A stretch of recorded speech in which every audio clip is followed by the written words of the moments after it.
so great to have Michelle Wie West with us on this Tuesday. Michelle, thanks so much for the time. I want to ask you, when you're a player, you can measure success by the score you shot, maybe the stats. Did you make the cut? Did you take home the trophy? How do you measure success as a tournament host? I think the Mizuho Americas Open is so unique in itself. The format is so amazing. So I think how we measure success this week is the impact that we've made. And already in 3 short years, the success, the impact on the next future generation has been incredible. As you saw a little while ago, Yana Wilson was our inaugural junior champion, and already a full circle moment. She's making her pro debut here this week in the pro field. So it's already amazing to see the work that we've done in terms of catapulting the next future generation forward. And these top 24 junior girls that are in the field this week are learning so much. And it's amazing to be a part of that journey.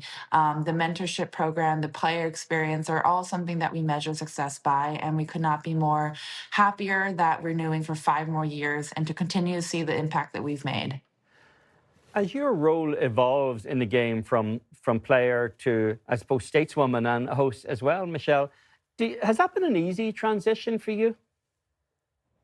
Of course I want to jump in and play, but what has been amazing post-retirement for me is that I actually have the space and the energy to do the things that I'm passionate about, which is, being involved in the game, growing the game, helping juniors out. I mean, this tournament is extremely special to me, not only because I'm a tournament host, but, if you've seen my history and how I got into the game, I qualified for my first LPGA event when I was 12. And, as you all know, I started my career that way. I played in a lot of LPGA tournaments when I was a junior golfer.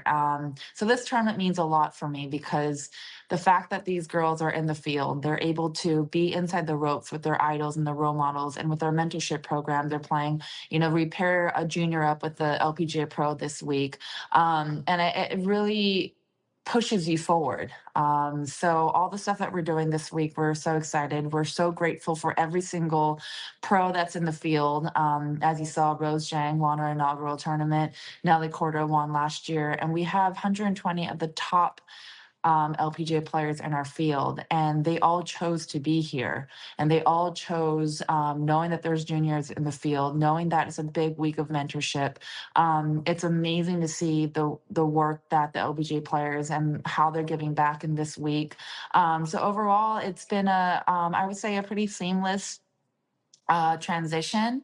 Obviously, I have an amazing team behind me. XL Sports has been amazing and helping me through that transition. They're also running this event. So I have a lot of people making me look good this week. And it's just fun to be here and connect with the players again. Well, Michelle, I was on the Mizuho Instagram page yesterday, and you're all over it. You're having meals with the kids and doing the selfie thing and dancing with them and laughing with them. What's your overriding message to these young people? Many of them want to embark on the same career that you were so successful in. Yeah, I mean, my big message to them is this week not to be afraid to go up to players and ask questions. Ask them anything they want.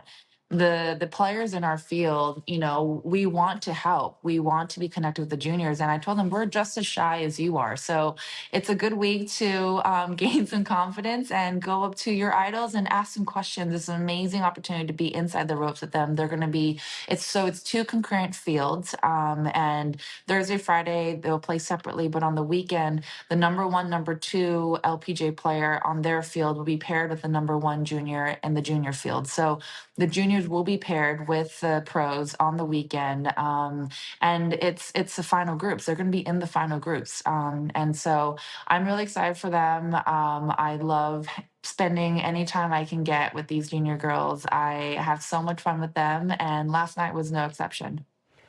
Let's stay on this topic of mentorship for a moment, Michelle. We had Amy Alcott on the show a couple of weeks ago, and she said she was kind of surprised that younger players on tour these days don't seem to gravitate towards the veterans as much, that they don't look for guidance or mentorship.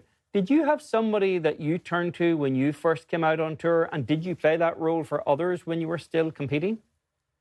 Yeah, 100%. When I first came on tour, I mean, I was very, very young, and it's intimidating. It's really intimidating to go up to your idol and be like, "Hey, mentor me." It's not an easy thing to do. I was very fortunate.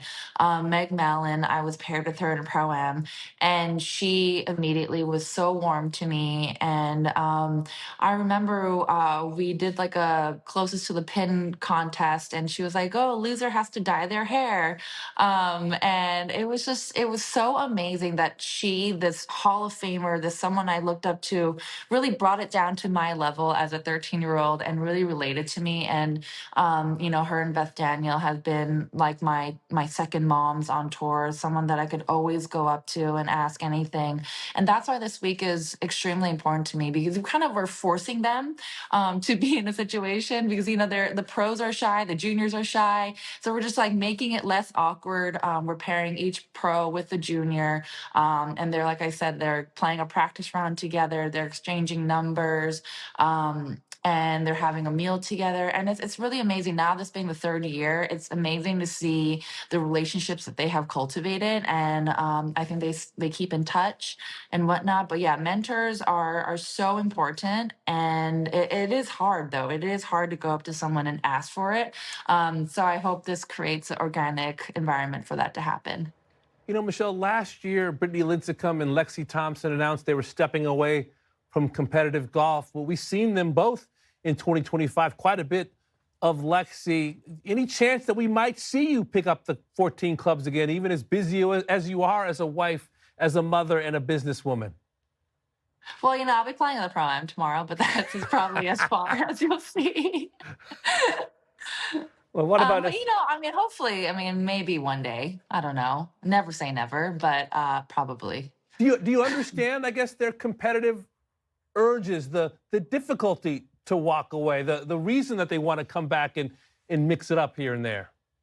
Oh, I completely understand. The competitiveness never goes away. And, when you're spending your entire life as an athlete, the adrenaline rush, working so hard for something, you can't replicate that anywhere else in your life. There will be no feeling that can be replicated when you have to make a 3-footer to win. Like the nervousness, the ups and downs that come with that. It's golf, competitive sports is such an incredible thing. I completely understand. And I don't know. I'll never say never. Well, what about the pressure of choosing somebody to make a 3-footer for you, Michelle? You played 5 Solheim Cups. If the captaincy is offered to you, would you accept it? Of course, yeah. I would love to. I would love to down the line. I think there's some amazing players that should be captain, and one of these days, I would love to be captain of Solheim if the opportunity ever came to me. Michelle, you had so many eyeballs on you, height of power when you were playing, so much in terms of the expectation world that they wanted on you. People wanted on you, whether it was sports writers, golf writers, television.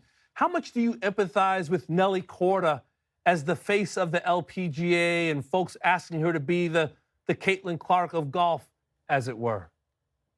Yeah, I completely understand. She has a lot on her shoulders. I think she has a great head on her shoulders, and I think she's handling the pressure really well. I think she's learning how to lean on her team and her support system.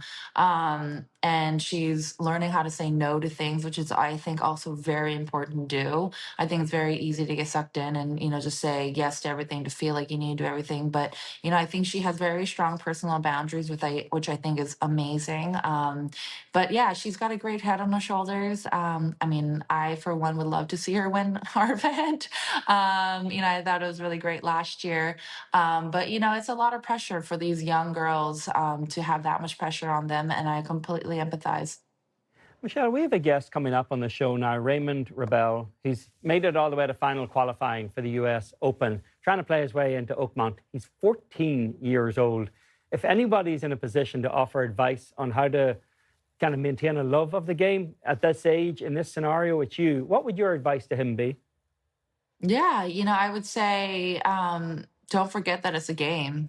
I think a lot of times we start off obviously because we love the game, and once it gets so serious, we forget that golf is a game, and that you should just keep on playing it and enjoy the lows, the difficulties of the game. That's what's so beautiful about golf as well too, is just how much you have to figure out. Well, Michelle, we appreciate your insight in a few minutes. Should be a great weekend at Liberty National with the Mizuho. Best of luck hosting this week. I'm sure we'll speak to you again soon. Thank you so much.